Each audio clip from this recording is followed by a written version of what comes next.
Excellent. Awesome. Guys, what's going on? We can start with intros. Konstantine, thank you so much for coming on. This is going to be a huge podcast. This type of content doesn't exist, literally.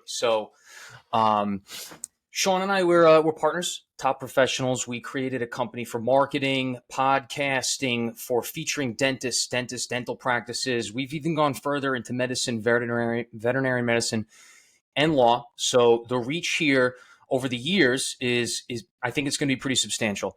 Sean's an orthodontist resident. Sean could introduce himself in a second, but I just want to say thank you so much for taking the time this evening, coming on and spending it with us. Thank you. I appreciate it. I'm a fan of what you guys do. I think you have a platform to help people across the spectrum, whether that's fellow doctors, patients, and it's really important what you're doing. Most people deal with some issues, whether they're legal or not, stuff we'll be talking about today, and they don't get the word out. So people are unaware. And it's kind of like a Rambo movie where the next guy gets hit and he doesn't know what's happened to the guy behind him. It's so true. Sean, you want to hop in, introduce yourself, give a little background on us and stuff? Yeah, constant pleasure to meet you, man. Sean, like Brendan said, I'm an ortho resident, and Brendan and I met back in dental school now. What is that, Brendan? Almost six years? 7 to 8. Seven, almost, 7 to 8. yeah, almost 7 to 8 years ago now. It's crazy how time flies. Um, but as we were going through school, we just kind of realized there's so much left, so much missing in our education, and there's so much in fields like yours that we don't know about.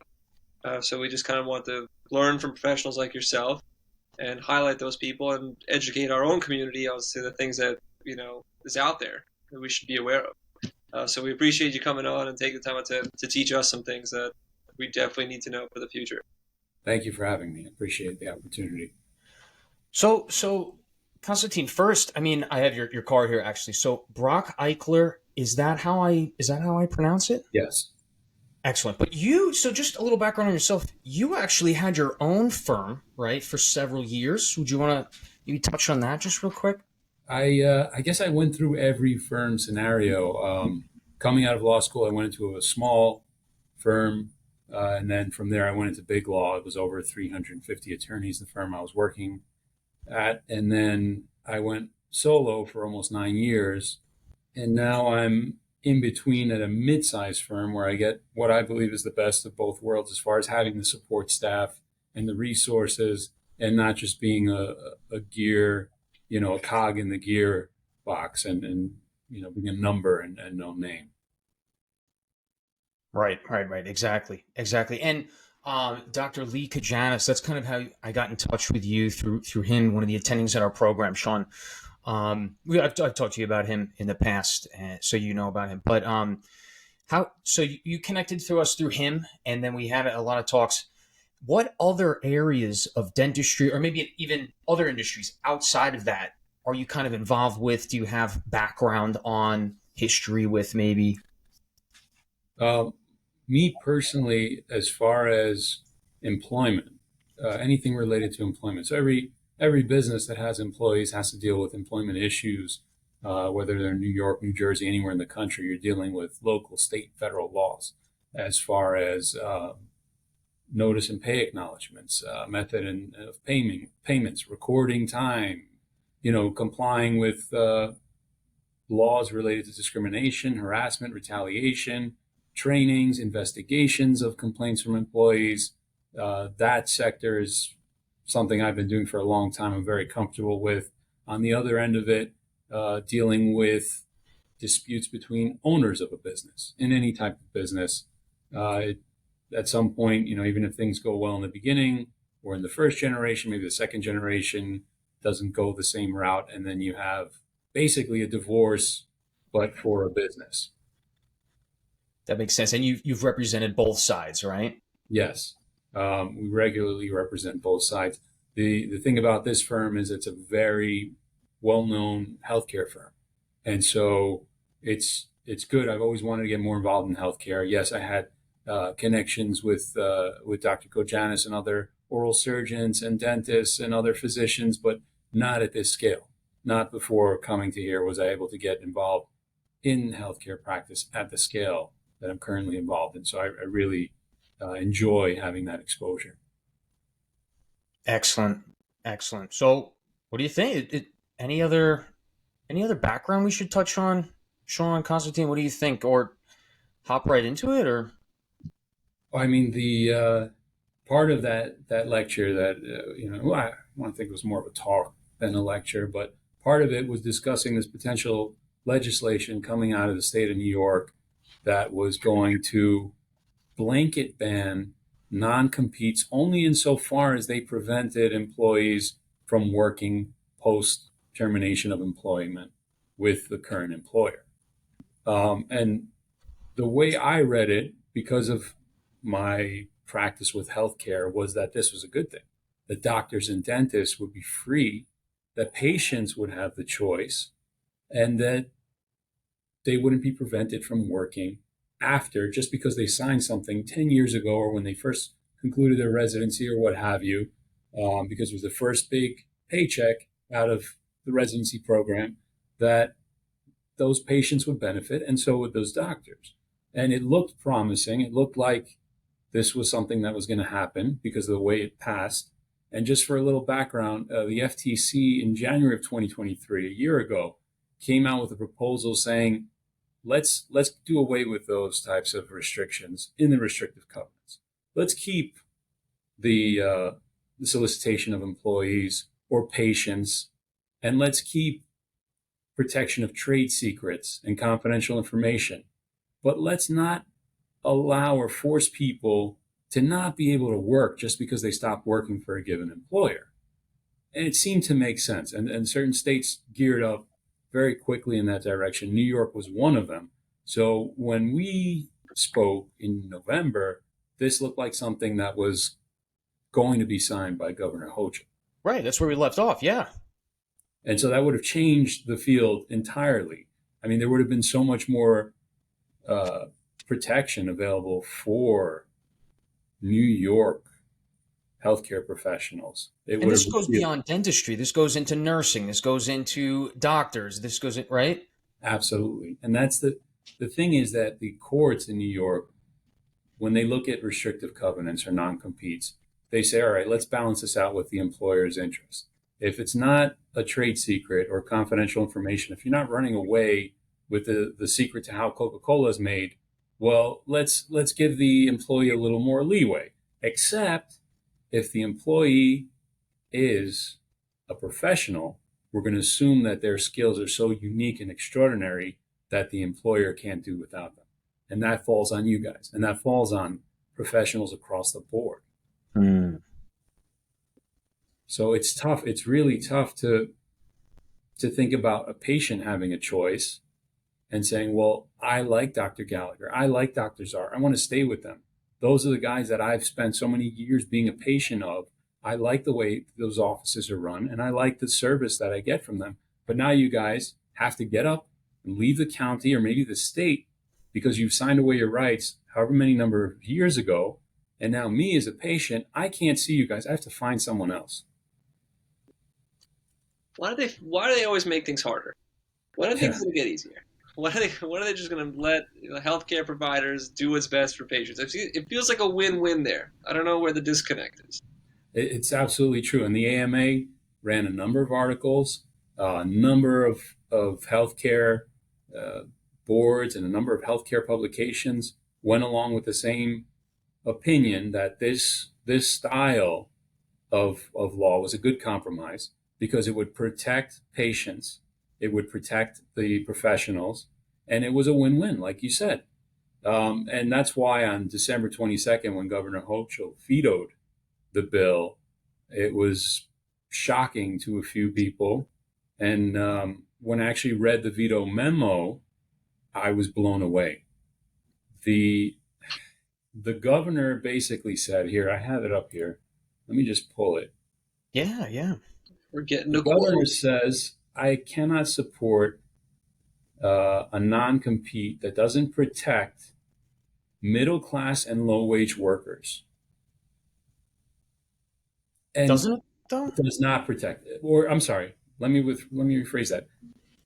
That my proposal, she says, will only protect middle class and low wage earners, and those making below the median wage in New York. What's wrong with that?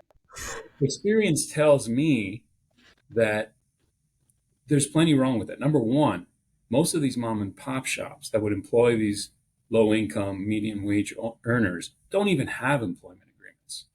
You go to any restaurant or any small business in the service industry that makes up such a big percentage of New York City's economy, if not the state's economy, you're not going to run into many employees who even have a written agreement. It's not required by law either.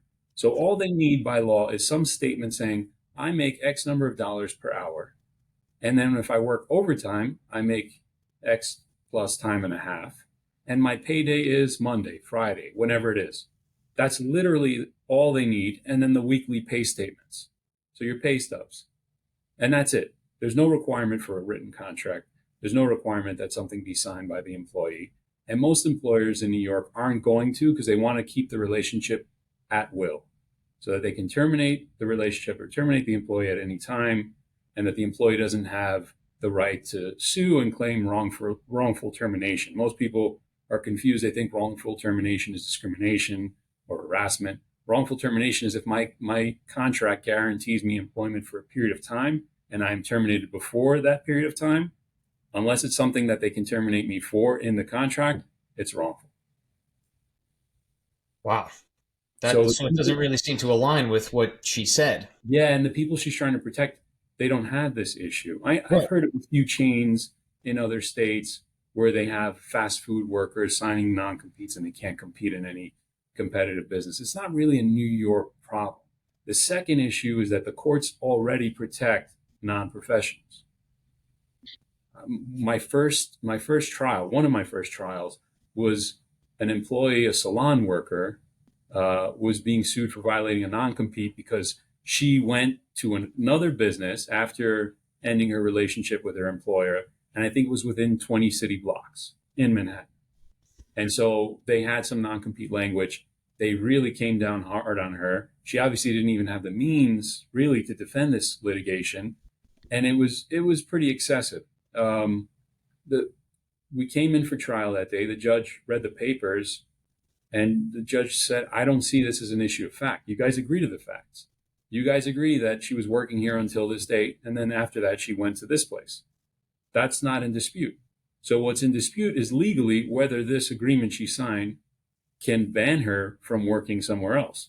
And that analysis was under the fact of whether or not she had the secret sauce to whatever it was she was doing at the salon, or if her skill set was so extraordinary. The judge adjourned the trial. We submitted trial briefs that were converted into a motion for summary judgment.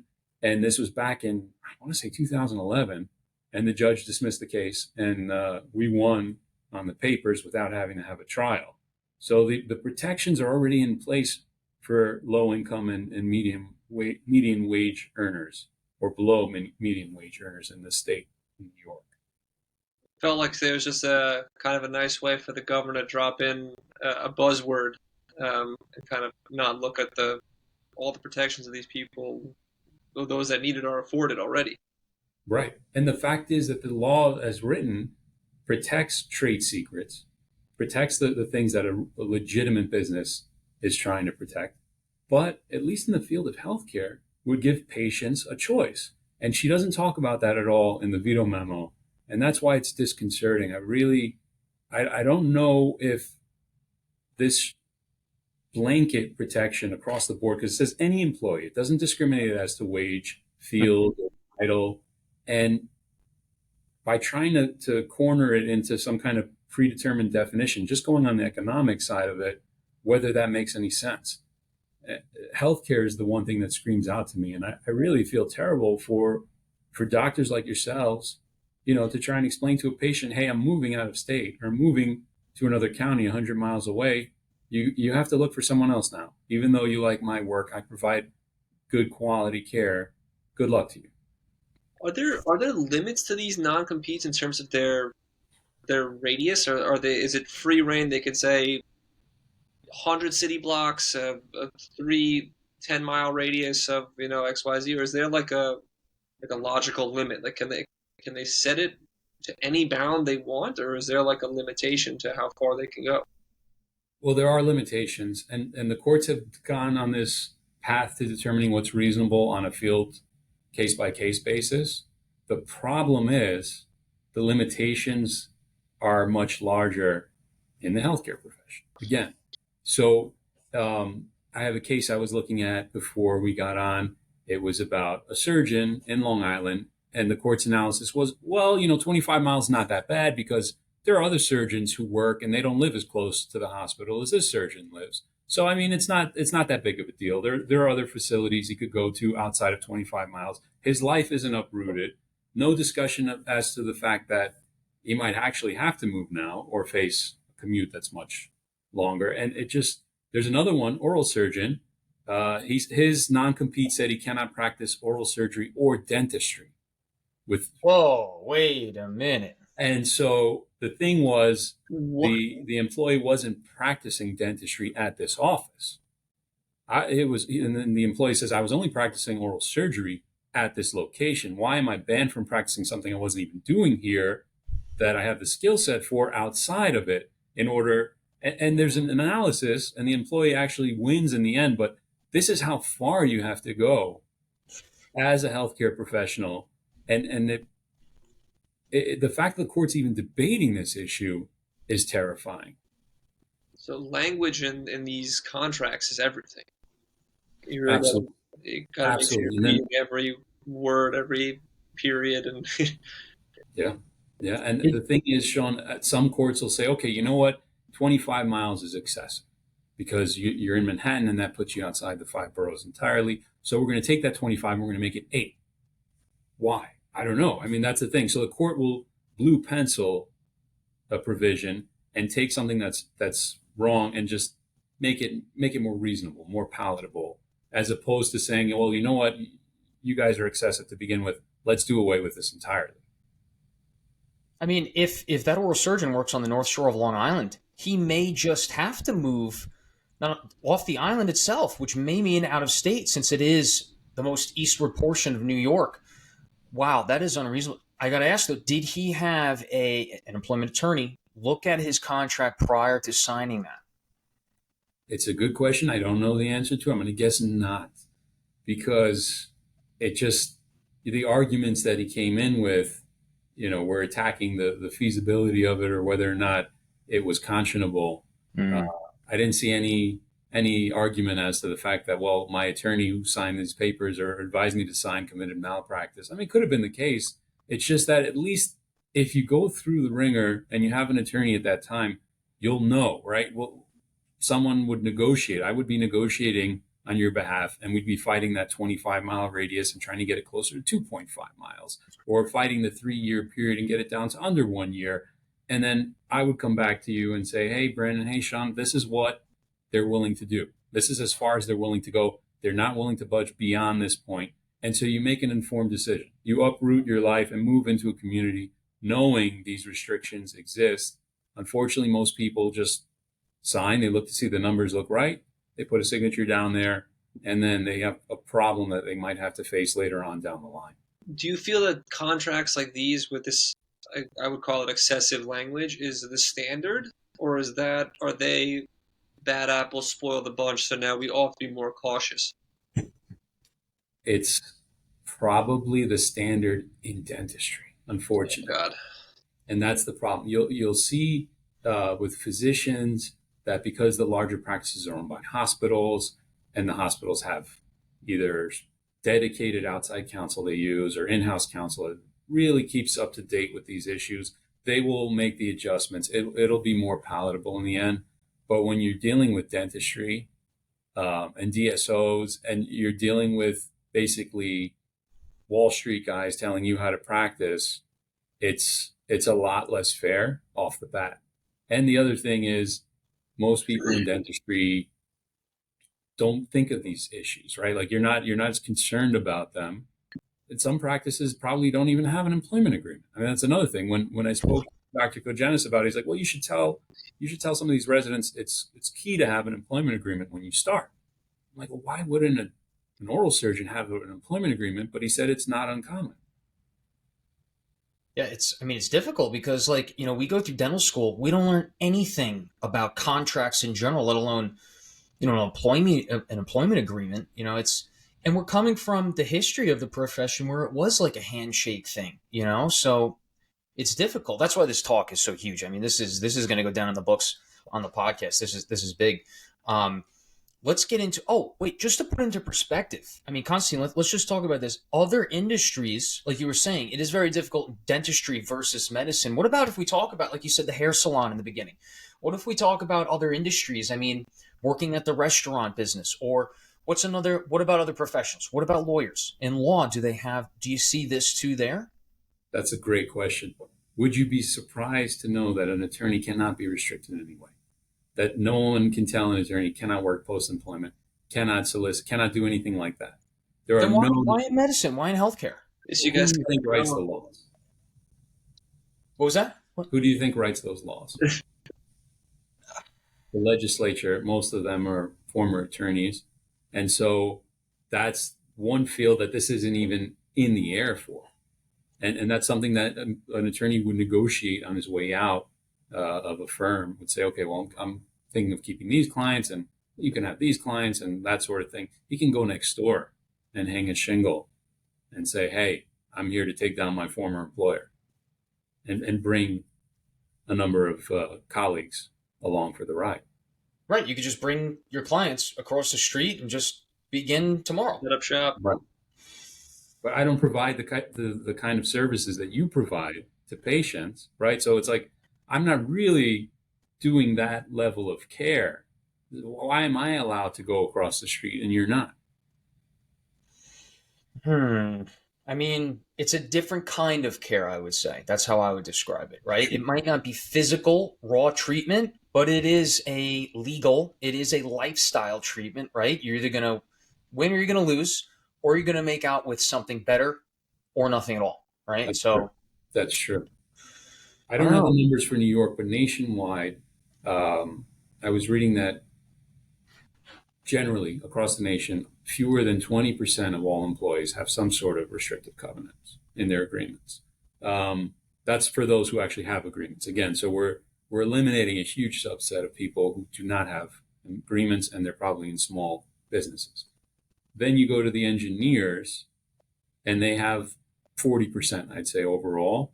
Healthcare professionals, closer to 45%, and that's across the country. I think in areas like New York, the tri-state area, it's going to be a lot higher of a percentage. And then you look at C-suite executive officers, and that number has got to be over 60%. Locked in some sort of non-compete. interesting. Yeah, no, this is very interesting. We sorry to go back to the DSOs, but just a question there. So we say that language is more standard than not, unfortunately, especially in dentistry. And when you have outside funding, hedge fund funding, these guys have strong attorneys. I'm assuming this language, they're not amenable to changing it. If you were to find an attorney like yourself to read over a contract and see some nonsense language that says you can't practice dentistry, and you go to them and say, we're going to take this out, in your experience, have you seen them be open to changing those things? They're like, all right, you saw it, we can cut it? Or do they say, no, this is the contract, you got to stay within the limits? That's a good question. I don't like to generalize. I think it's on a case-by-case basis, but it's a huge red flag. Whoever you're negotiating with, whether it's a solo practice that you're joining or a DSO-run practice, if they're not willing to discuss compromising on terms, especially when it comes to non-competes, that's a red flag. And I would tell you, I would say, hey, this is something you need to be cautious of. The fact is, there are deals being done in this office in the hundreds of millions of dollars, and those deals are seeing compromises and changes being made. And here we are for a single employment agreement, and they're not willing to let you work within 10 miles, say, or 5 miles of where you are right now. And that's a huge red flag. Someone that doesn't want to negotiate, it might be better. And you'll know at that time, maybe this isn't the one I sign. Maybe I keep interviewing, or I keep getting out there because this person's not reasonable and it's not worth me taking that risk. Or maybe it is. It's a case-by-case basis analysis. Is it worth just to kind of look and see if, even if it is something as stupid as decreasing 10 miles to 8 miles, is it kind of, would it be worth it from your standpoint just to kind of see, are they willing to compromise? Like, you know what I mean? Is that to kind of get in their head and be like, all right, how much do they actually care about this? Do they want me, or are they looking for someone just to fill a role? Right. Yeah, we would definitely have that conversation, and we would even if it's not something, say, that you would cue in on. I would discuss it with you. I would show you this, and I'd say, listen, this is where this office is based. Let's play a game. Let's go on Google Maps and draw a little circle out here, 10 miles. Where does that leave you? You know. Whereas if we had it down to 7, then we're here. But it is something that we like to do. We do like to test the waters, see how the other side is. Doesn't mean, that just because something is redlined or crossed out in a draft that we want everything in the world, but we do want to see where the compromise comes in. Okay, you don't give me the mileage, but you give me from 18 months, you cut it down to 3 months. Well, that's a little more reasonable. We might be willing to work with that, as opposed to, or you just say, no, nothing in the non-competes, but we'll give you a bigger signing bonus or a higher salary. Interesting. So before we can take a lot of forms. It doesn't have to just be a miles thing. I guess they can compensate you in other ways financially, but like you said, everybody's looking at the numerical number and they're not thinking about the future. And then a couple years later, you want to start your own life, and now you got to move 40 miles away. Yeah, and that's the thing. The governor sees you guys as the elite and the high earners, but when you get into a litigation where you're defending against an employer that's being funded by a DSO, and they want to fight this, they can push, and that'll take a lot of time. It'll be very costly, and that salary doesn't look as big as it once was, just because of the fact that litigation is very expensive. This is very eye-opening. Also, I wanted to touch on, you mentioned the term sheet, and I've asked Dr. Janice multiple times about it. Would you just be able, because Sean, you're going to need to be getting this term sheet if you haven't yet. Let's go into what the term sheet is and why you told us, Konstantine, that ask for a term sheet prior to actually getting the contract, and it's much easier for you to read through, for us to digest, being that we don't talk in the language of legality. And why it translates to a better process, a smoother transitioning over the course of signing a contract, or at least negotiation. Sure. The term sheet itself is not binding, but it gives the parties and their attorneys an idea of what was actually agreed to. Because if we go back and forth on an issue, you might say, hey, this is what I was promised. And the other side says, no, it wasn't. So we don't have that in any sort of writing, even though the term sheet itself is not binding. We can point to something and say, no, it was promised that there wouldn't be a non-compete, or it wouldn't be more than 10 city blocks, or what have you. And now you're asking for 10 miles. So the term sheet really just sets the groundwork. It gives the parties a better understanding of where they're heading. And so there's something to fall back on in case an issue becomes, even if it's just between the attorneys. Maybe I see something I don't like, or the employer's counsel sees something and it triggers them, and they're like, no, I'm not willing to back down on this issue. Well, maybe you should have a talk with your client, because this is what the term sheet says. And that might resolve the issue, whereas it might just be an ego battle between attorneys, doesn't end up helping either client. And Sean, right, something Konstantine told us in our meeting previously, which I thought was very, very huge fundamentally, was that just for the attorney's team to look at the term sheet to the contract and say 1, 2, or 3 things were left out of the contract that was mentioned on the term sheet. Now it's giving the legal team, the attorneys, an idea of, okay, what kind of group are we dealing with here? What kind of party it is? And now it's like, okay, there's 3 red flags right off the bat. They could come back to you, me, the client, right, and say, this is the ball game we're in right now. And I thought that was really huge, because I think the biggest thing for us, also for people looking for attorneys like yourself, is to right away understand, putting in our language, and then understand the red flags right off the bat and what are important, So I thought that was tremendous, that point, And then you'll also have very shady attorneys who will, even though we're circulating a Word document and track changes are on, they might turn track changes off and make changes beyond what's there. And if you're not doing a one-to-one comparison, you might miss something as an attorney, and now you have done something wrong on behalf of your client and representing your client because this person on the other side was so shady. And of course, it's accidental whenever it happens. But I can Of tell you, course. Of the course. few Always people accidental. that I've had happen with, it happened multiple times to the point where I have my compare ready as soon as I get a draft back because I'm expecting, oh, something slipped through. Oh, I forgot to hit track changes on that. And that really important thing for you is gone. All the important things for me are still there. But what you wanted is not in the contract anymore. And it's scary because it's another consideration you have to make here, even if you get some sort of verbal commitment to a clause might be affecting a non-compete. That's not what's in the final draft. So you actually have to go through again and read it. And that's why it's important for these medical professionals to know that you're not throwing your money away here. There's actually a lot going on behind the scenes. And this is very important because that word we missed, because we were just trying to rush through it, that word is the reason that you have to move. You have to sell your home and move. Have you seen that before? Like often the track Not changes? Yeah, I've seen it more as a solo because I was dealing with smaller clients and the attorneys on the other side were also solos or small shop people. And obviously there are firms with reputations. As you get into bigger firms, they're not willing to risk their reputations. And so they practice a little differently. But yeah, there are things that I've seen that are terrifying. Any in dentistry? I have seen it in dentistry. Yeah. Oh, You can't get your break here. Well, No. okay. Unfortunately, you have a target on your back, and the mayor just made it. The governor made it a lot bigger. No mention oh. about healthcare. Every article that I'm reading from all these healthcare agencies and organizations, and the FTC and the Bureau of Labor Statistics are talking about how this is beneficial for the professionals and the patients, right? And public policy should be a consideration here. So why then not say, well, this shouldn't apply to healthcare professionals because we want to keep patient care at a certain level. And we live in a big metropolitan area, tri-state area. You go out there to a smaller state, and you get banned from a county. You're going to go from a county with people to maybe a county with cows.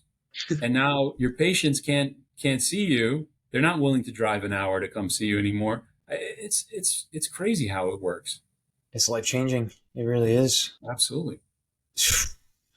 Oh, let's run through the process, right? So you meet an potentially future partner, future employer, future DSO, future organization. You start talking and whatnot. There's got to be some checkpoints in the process, Konstantine. Could we highlight some of those and kind of get an idea of where you're at versus term sheet versus signing, when not to sign, when it's okay to sign? Obviously, we'd have to get you involved. Yeah, I mean, the first thing is to make that request for the term sheet. You don't need an attorney to do it. And it's very helpful in catching your attorney and getting your attorney up to speed as far as what's going on, what the expectations are for this contract, this employment agreement that should be arriving if it hasn't already. So that's something that anyone can do on their own. And if you have that relationship, if you've spoken to the potential employer, whoever the boss would be, the partner there, you get that resolved in advance. You're saving yourself a lot of time, saving your attorney a lot of time. That's the first step. Second step is when this agreement comes in, how onerous is that non-compete? Is there a non-compete? There might not be one. The New York State Attorney General's office advises people who are expecting non-competes to actually ask for one. I wouldn't, or ask to see if one is forthcoming. I wouldn't do that. If it's not in the agreement, I would leave it out. The expectation is that there is none. I wouldn't then ask and maybe give some sort of incentive for the employer to then say, "Oh yeah, here we go, here we go. We're not staying take on here. We'll leave that out. right, yeah, we'll fix you good." So that's another thing. And then having the back and forth with the attorney, maybe at least the initial call, you get out all your expectations. What do you expect from this contract? Where do you see yourself going with this business? And then the attorney's going through everything, making sure what you're expecting the contract and the term sheet match the actual contract, and then coming back to you with other considerations. Say, okay, well, did you know that the continuing education credits are not covered here? That's from you out of pocket. And do you know that you're only given 5 vacation days the first year, and then it goes to 10 the second? Those other ancillary parts of the contract that you may not consider, and then having that conversation and the attorney saying, hey, we should push back. Because really, there's no set standard on vacation days or bonuses or whatever it is. What are your expectations? Or even if you had a discussion about it, maybe it wasn't on the term sheet. What are you looking for as far as that's concerned? And getting that in a draft, getting it back to the other side, seeing how they respond. I know of an oral surgeon who was mentioning something about like first year only 3 weeks vacation, then second year we can up it to 4. What I didn't ask about, but like why? What? Have any insight on that? What? From an employer's perspective, there's always the concept of rewarding loyalty. So it's like, well, you've been here however many years. You know what? It's 3:00. We're closing at 5. Why don't you go home? Enjoy the rest of the day. Oh, it's a nice summer day. Those are the kinds of things where the employers want to reward the people who've been there a little longer and make them feel a little more comfortable. And well, oh no, you've only been here 1 year. This is your first year. It's almost like a probationary period. Because I don't know, as an employer, if you're going to stick around. Will you be here 5 years? When I hired you, I thought you'd be here forever. You would become the oral surgeon in charge of the office, and you would take over, and I would retire. And that's how I imagined it. But I don't know. And my attorney says, well, why don't you structure the employment agreement in a way that'll give those benefits and encourage the employee to stay there longer by certain things like vacation days or, whatever else, whatever ancillary measures can do that. Back to the bottom of the totem pole, Brendo. Maybe not. Hopefully not. Hopefully not. What's another one? What's that? Go ahead, Brendo. Go ahead. I got a question. Yeah, just another question that I had was, I'm seeing multiple agreements, contracts for 2 years, not 1 year. This is something I didn't know until a month or two ago. I guess that does make sense, but that's Yeah, and that's an issue too, because the way it'll be structured, they might have clauses on the employer's side that, well, if you terminate the agreement and it's not for a reason like I can't pay you or I can't provide you with facilities and equipment and tools, well, then you might have to pay me something. There might be a liquidated damages clause. And so you're bound. You're stuck in that contract, almost like an athlete, right? Like you can't get out of this. There will be a penalty if you try to get out. And so for an employee, you don't know if this is the right place for you. So you don't want to start with a 5-year deal or maybe even a 2-year deal. But if you look around and that's all that's available, it changes the game a little bit. You get security on one side, but then you're also confined on the other. Yeah, you gotta almost you're making a commitment too early. Then you don't know. Life changes, office changes.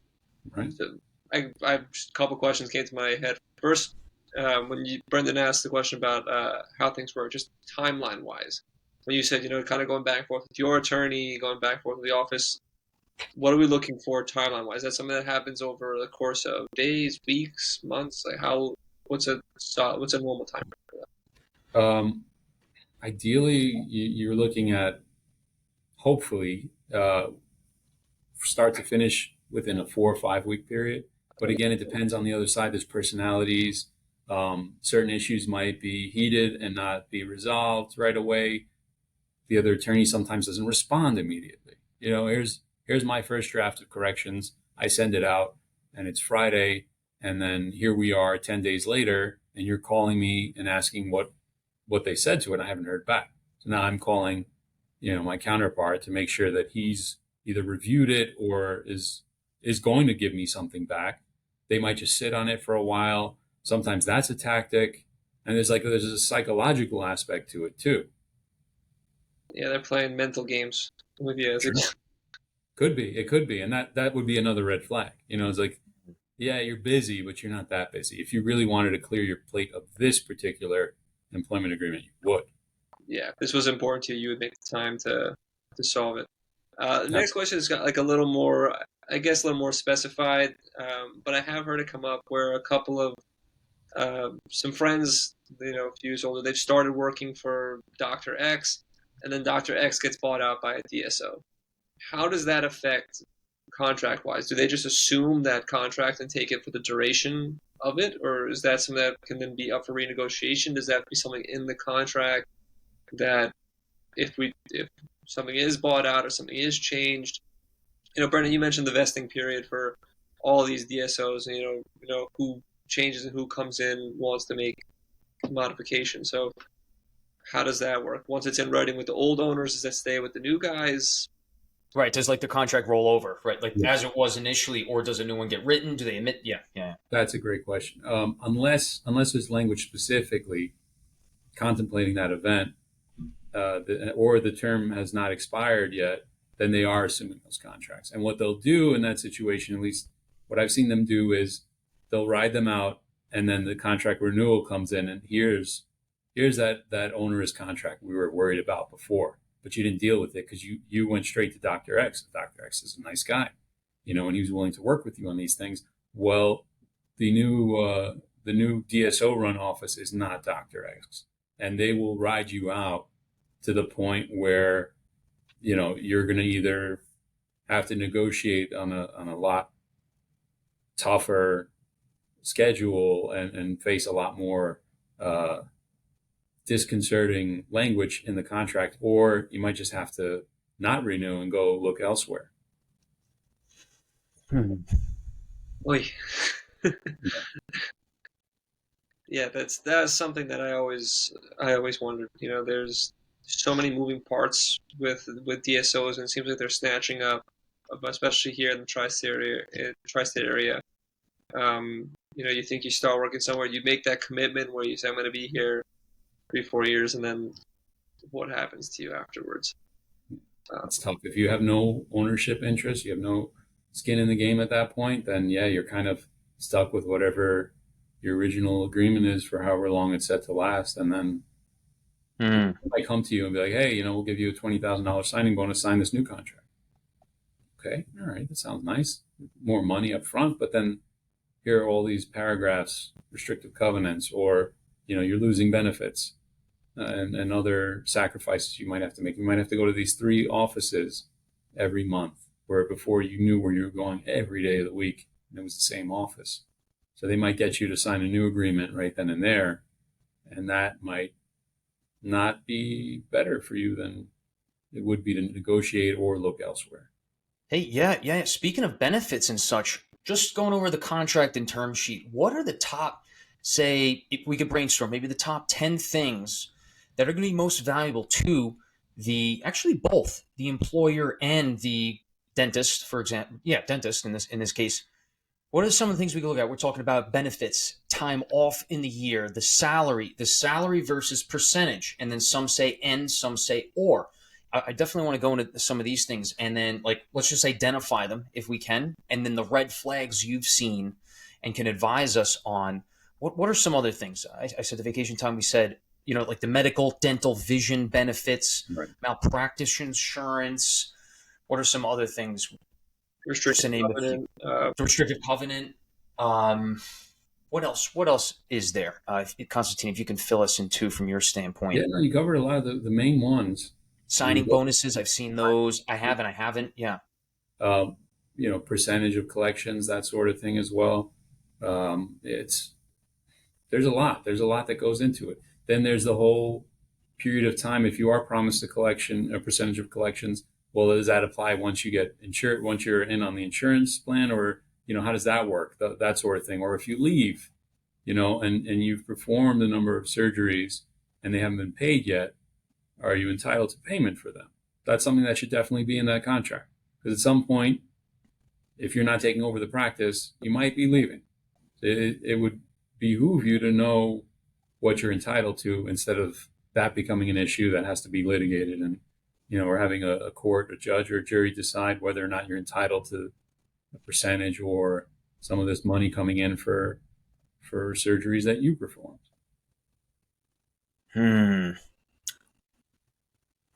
Jeez. I'm trying to think of other stuff that... I got another one. What are some percentages or bases if we could go here, right? That you're seeing for dentists, orthodontists, oral surgeons in this area, the Metro Tech area, the tri-state area, New York, New Jersey, Connecticut, some of the percentage you're seeing on the high end, the low end, what are some bases that you're seeing high end, low end? It really varies. There's so many, because the way that these practices look, you have so many small practices, you have so many of those handshake type practices. I'll see something and I won't bring it up, but I'll see something in one agreement and I won't see it in another, and I'm not going to say anything if it's not something that was expected, because I don't want this client thinking, hey, I'm entitled to that because that's what happened in this other deal, because it really runs the range in dentistry. And so there is no standard. It's hopefully if it's not a DSO, or if it is and it's being run by someone who cares and really acknowledges your skill set, they're willing to work with you more. But I would say get as many of the things you want out there in those early conversations so they show up on the term sheet, because a lot of these DSO counsel, if they don't see on the term sheet, or their client didn't give them a note about it, they don't care. It's not going to be in there. You're not getting it. Plus, you said it a couple of times, and we touched on it earlier. A lot of things you specify in dentistry. Like you say, like, this is something in dentistry. Do you find that these are more common in dentistry versus other fields, like versus medical law or something else? Or are these, I don't want to call them games, but are these variations in contract more variable in dentistry versus other fields? Yes, they are. That's why it's unfortunate. And again, the only case I was able to find where it was even up for debate whether or not an oral surgeon could then practice dentistry if he didn't practice at the office was in this field. And you guys are unfortunately it's a great field, but it's a field that the law has not been kind to, and there's so much variation across the board. It really it all depends on your employer, who that future employer is and what they're willing to offer, because there isn't a standard as much as in medicine, where I could say, hey, this is what the range looks like, because there are 3 or 4 large hospital affiliated groups, and they're the ones creating the contract. So I know in advance. I've seen it before. This is exactly what this contract is going to look like. I would be surprised if it looked any different from the contract from that same large network, to however many other number of employees we've represented in these types of deals. Yes, there's no like set standard, I guess, because there's so much between private practice, DSO, differences in ownership style and all that. I guess it lends to more things to work through. Yeah, and you guys are pioneers, because you have this platform now. You're getting this information out. Maybe if more residents were aware, like the demands might start matching up, and then you might get, with the employers being as different as they are, you might get some sort of standard. But unfortunately, I'm not finding that, and it's a little like the Wild West. So. Sounds like that. Yeah. The Wild West of dentistry. Yeah. Here's an interesting question. I just think probably for listeners, they want to get some more insight from one of the inside guys on this. Have you seen any gender differences between contract signing as far as bonuses or time off or the payment or work days of the week, for example, favoring either one side? Yes, unfortunately, there still side. are gender differences, and it's tough, and that's why a lot of states now are they're requiring and mandating that employers post salary requirements for a position, or at least give a range, right? But then even within that range, you're finding that sometimes, with some employers, that there is a difference, that there is a gender difference depending on who it is signing that employment agreement, where they're going to fall in that range. And of course, someone might say, oh, well, this person had more experience, or whatever the issue was, or, it was harder to sign this doctor because he was willing to go to X number of places, whereas it might not be the same argument being made if it was a female doctor signing the contract. So yeah, you see that even with the new laws, they are kind of pushing things to ahead, and they're getting it maybe generally in the right direction with the range, but I don't know. I haven't seen any Bureau of Labor Statistics reports on the issue. It would be interesting to see how much of an issue it still is. That would be interesting.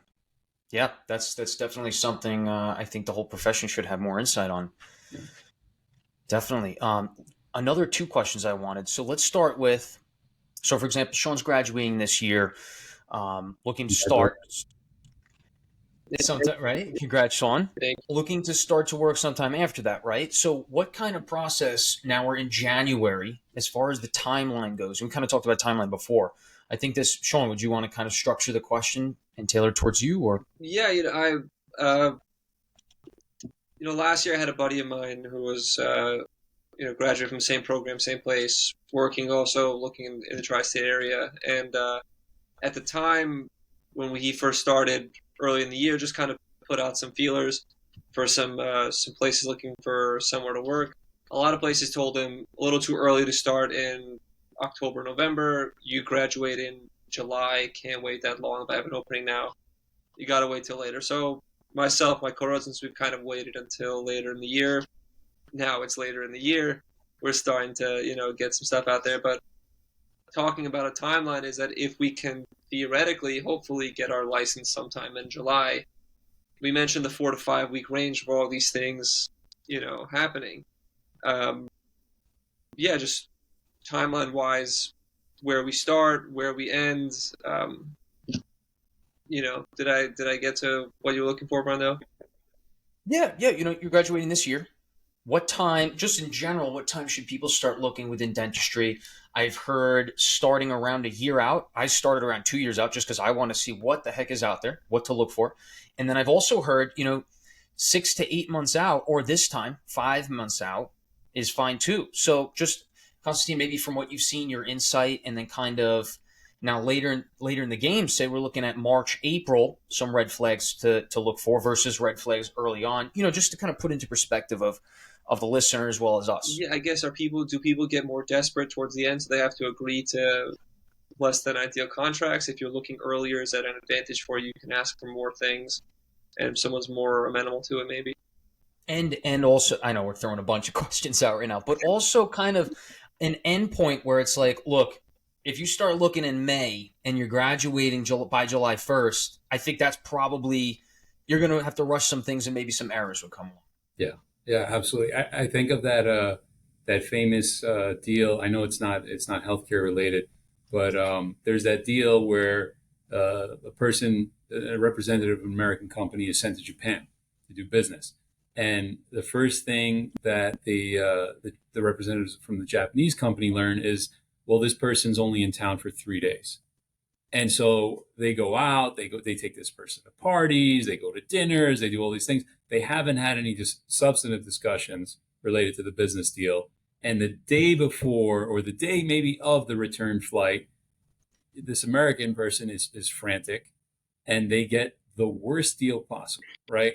And they go home, and they were just so desperate to get a deal done, like you said, Sean, that it turned out to be the worst deal possible. So obviously, from a negotiating standpoint, you do want to get things out as soon as possible. You want to know that you have whatever options there are. And if you get pressure from those employers, you can then pass that on to someone else. So you get one contract and it's a year out from this employer. Now you have some leverage to get contracts from other employers, because you have the ability to say, hey, I'm off the table for you if you don't give me something at this point. It never hurts to knock on as many doors as possible, as soon as possible. 2 years out doesn't sound crazy to me, because if you can at least be in the minds of these potential employers and they're thinking about you, as the time gets closer or a need arises, they're like, wait a minute, I do need someone. This person's going away, this person's leaving, this person just left. Do I have anyone on deck? Yeah, I have Brendan on deck. Let me give him a call.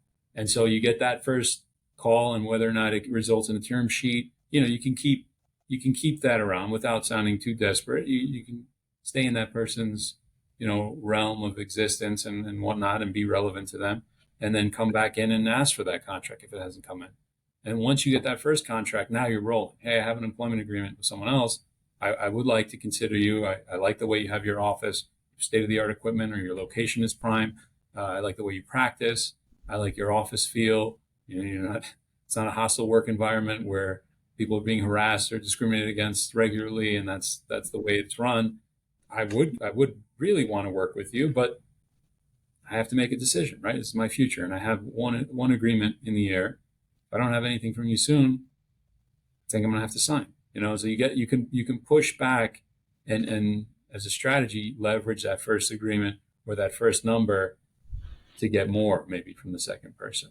So I wouldn't say wait till the last minute just because you don't want to be that person whose flight leaves tomorrow and you're going to sign the first piece of paper that falls on your desk. That's a great point. No, it's a great point, and I was gonna kind of piggyback off that with the old adage: "There's no friends in business."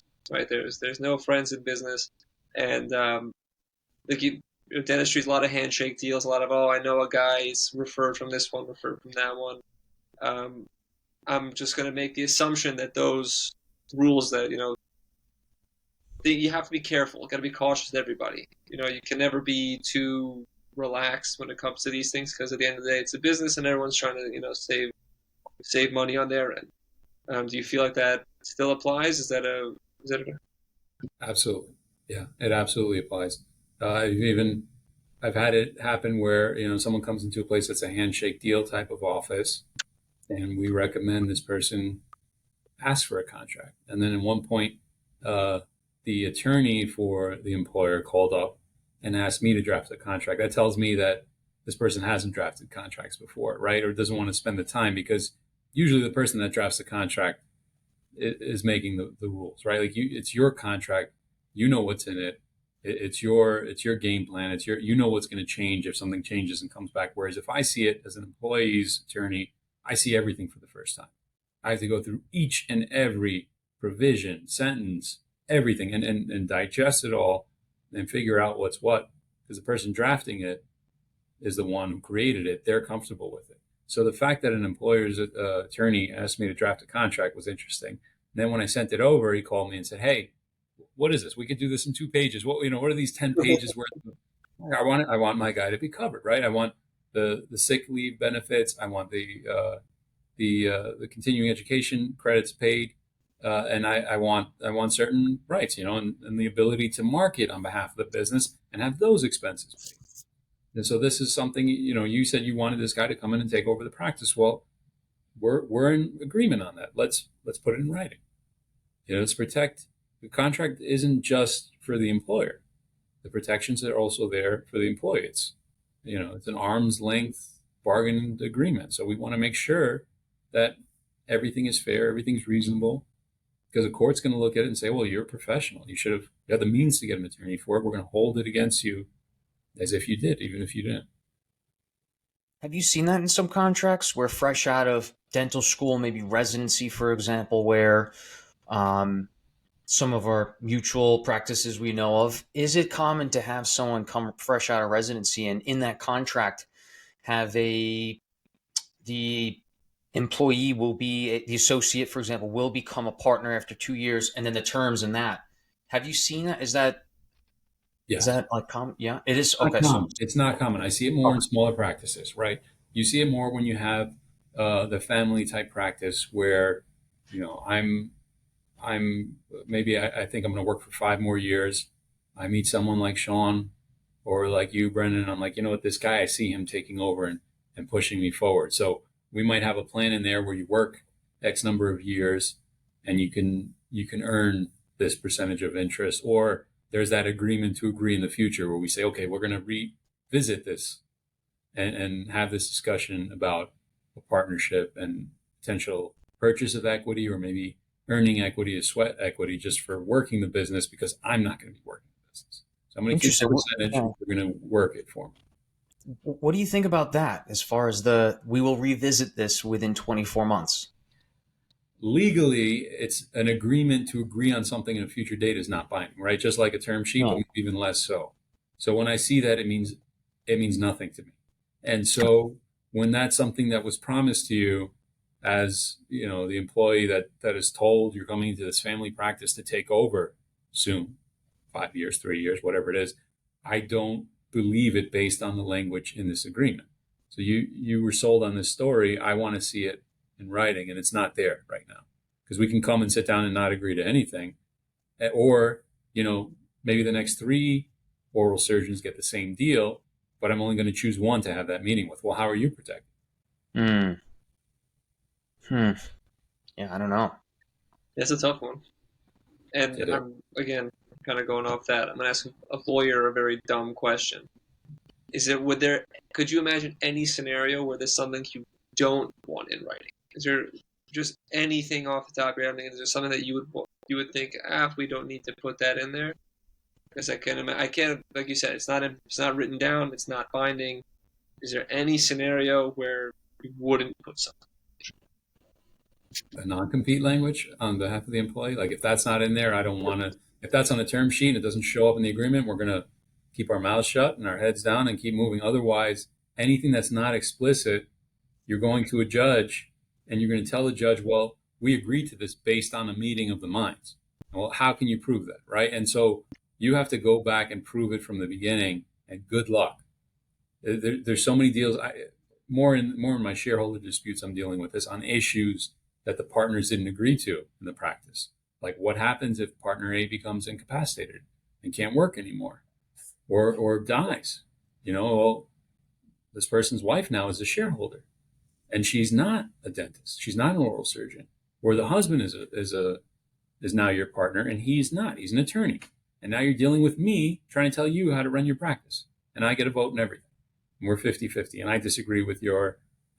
You want to buy the newest equipment? I don't think we need it. Let's save money so we can have nice big distributions of dividends at the end of the year. And you are stuck with me.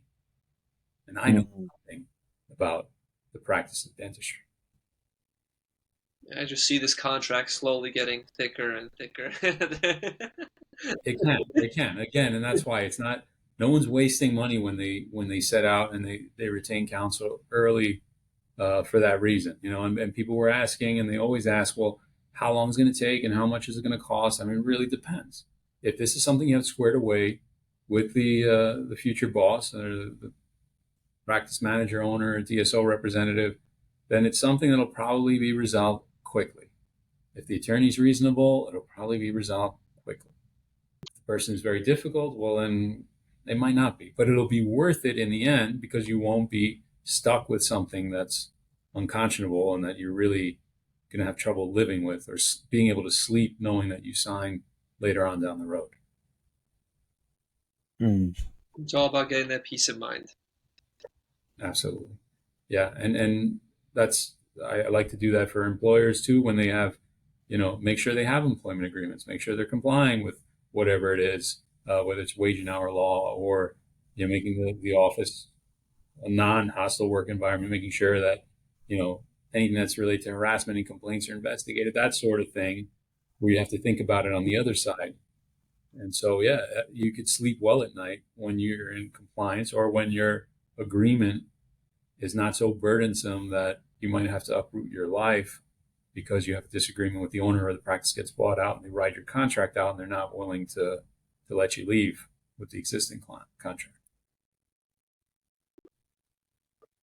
Another thing, I got to get going into. I'm on nights this week. I got to head in for 7. But just another thing that just came to mind is, what about I really want to get into the protection or lack of protection you have when you're going up against. We mentioned this in the meeting. When you're going up against a DSO, there's a certain amount of financial power and legal power that you might not see if you're, in I guess going up against a smaller practice, if you will. I think you were mentioning, well, earlier today, you were just mentioning how, they could kind of draw things out. And if you're in one of those agreements initially in the contract where you can't work for 2 years or a year, no, I think 2 years we were talking about in our meeting, after termination, and these big corporations could just kind of push trials back and just screw you over either way. What are some things red flags that are known for the DSO because they have the amount of financial backing? What are some other things? And maybe we could talk about those. Well, I mean, it can get very ugly, and it's hard to predict too. Sometimes you have a small family practice where the guy's not willing to negotiate on some terms. That might be a red flag. But with bigger employers that have the means, it's not just about pushing back the trial. I mean, I had a case where every month, and sometimes a few times a month, there would be an order to show cause filed, an application being made to the court because, oh, one more patient left and joined this new practice. And so we want to drag you into court basically every month or every couple of weeks, and those costs add up fast. And then it'll come, oh, now 3 patients left and went to this practice. That violates the non-compete. And here we are again. And it's really just grinding out, the amount of time and the costs involved in that litigation. I don't know if you can predict that necessarily, but it's true that a smaller practice would have to be considerate of those factors. Like, is it really worth it for me to grind out this dentist or this associate just to teach a lesson to the others? Like, how big is my office? Do I have another associate? Am I really worried about it? Can I even afford to do that? Or am I going to be comfortable if I push that kind of litigation? Sometimes it's, some nasty letters back and forth, and then there's some kind of agreement worked out. Okay, well, I'm not going to work at this place. I'm going to work at this place, and I'm not going to tell people where I'm going. And, it could work out in a more civil manner. I think I went off on a tangent. Did I even get close to answering your question, Brad? No, you did actually. But the specific example, we were saying that, this is the 3rd patient that left to go to that practice. What are some other examples like that you've seen that kind of just racks up the charges, racks up the time against the provider? Yeah, that's it. It would be the filing of multiple motions within a short period of time, whether it's on the basis of, patients are being solicited inappropriately, or, hey, now, I can't find my company laptop, and the last person that had it was this associate, and now he's here, and there's confidential information on that laptop, and now there's a big hearing about this issue, and the court, says, okay, turn that laptop over, and it's turned over wiped. And it's like, well, you knew and you were hiding information. And so it can get ugly that way too. And a court will not be happy about that sort of thing happening, especially in a medical field, right? We have HIPAA, we have all these other issues in play, and now medical information potential, even if it's patient charts, not just patient information, other types of things are disappearing or potentially left the office. That's a huge issue. And you can expect the court to be swayed very easily about getting that turned back over. Laptops always seem to cause an issue, for a lot of people out there. Yeah, and that's lost laptops. Yeah, and it's like, who bought that laptop, right? Unless you have the receipt that you paid for it, well, it's the employer's laptop. Wow. And you're in the medical profession. Oh, good luck to you. Just buy your own laptop, right? I mean, well, you might not be allowed to, right? It might be, well, you can only use, for security reasons, you can only use employer-provided equipment because we have our IT team, dedicated support, and it's, again, we're protecting this confidential patient information so that you're exposing that when you use your own laptop or your own phone, say. Right. So for these DSOs that can file these repeated motions, that can do all this stuff, is it just the best way to beat them, quote unquote, would be to make sure your contract is as airtight from the start, just to make sure that they don't have these sorts of, I don't want to call them loopholes, but these avenues to come after you, or are there other steps along the way that you can take to protect yourself? There are. I'm thinking of one case in particular where we won on behalf of an employee, where the employer was trying to force a non-compete. He had conversations recorded with the boss, and he thought that those conversations were valuable because the boss was just a horrible person, was potty mouth, racist, said the nastiest things, not a good person. But within those conversations, when I listened to them, I heard the smoking gun, which was telling this employee that he couldn't get his bonus from last year until he signed a new contract with the more restrictive non-compete. And so the bonus was earned, accrued, and should have been paid as part of that other contract. Now he's under duress. Now you're saying you have to sign this contract to get something that I already owe you. There's no consideration for that. And we were able to invalidate the non-compete on that basis.